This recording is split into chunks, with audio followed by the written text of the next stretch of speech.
भोजपुरी के trending star Khesari Lal Yadav ji चुनाव लड़ते हैं, लेकिन शुरुआत में जब होता है हल्ला रहता है कि भाभी चुनाव लड़ियन, भाभी चुनाव लड़ियन, लेकिन एकाएक जिस दिन नामांकन रहता है उस दिन आ जाता है कि खेसारी लाल चुनाव लड़ेंगे। क्या कुछ हो जा रही थी? देखिए, लड़ना तो भाभी को ही था, लड़ना तो चंदा भाभी को ही था, चंदा यादव जी को ही पूरा लड़ना न्यूज़ था। भी चल रहा है। पूरा न्यूज चल रहा था और खुद सोशल मीडिया पे खेसारी लाल यादव जी ने कहा भी था जी। कि उनको मना रहे हैं और वो मान जाती हैं तो वही चुनाव लड़ेंगे। और वो मुंबई से पटना आई इसी के लिए आई कि मुझे ही चुनाव लड़ना है। लेकिन जब डॉक्यूमेंट वेरिफिकेशन में गया तो उनका डॉक्यूमेंट्स वहीं मतलब छट गया। ये लड़ना चाहती थी। हाँ, ये लड़ना चाहते थे चुनाव, ये लड़ना चाहती थी, लेकिन उनका डॉक्यूमेंट्स जो था वो नहीं हो पाया। मतलब डॉक्यूमेंट्स मतलब प्रॉपर नहीं हो पाया, उनकी आईडी में प्रॉब्लम था, तो इस वजह से वो चुनाव नहीं लड़ पाई। और वहां पे मान सम्मान की बात खेसारी लाल यादव के लिए भी आ गई थी, क्योंकि हल्ला था भाई कि चुनाव तो लड़ना है, अब लड़ना तो है।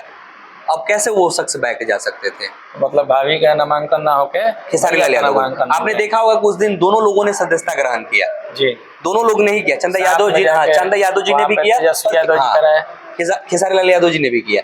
तो लड़ना तो था चंदा यादव जी को ही, लेकिन दुर्भाग्य है वो नहीं लड़ पाए। लेकिन एक तो बात है, चंदा यादव भी यदि चुनाव लड़ती तो नाम खेसारी लाल यादव का ही होता, नाम तो नहीं, क्योंकि खेसारी लाल यादव भले बैक में। आज भी चंदा जो नाम आप ले रहे हैं, चंदा भाभी जी जो है, उनका नाम कब आता है? खेसारी लाल के साथ ही आता है, क्योंकि हम लोग उनके नाम से वो जुड़ी है ना, तो चाहे वो लड़े चाहे ये लड़े, बात बराबर है।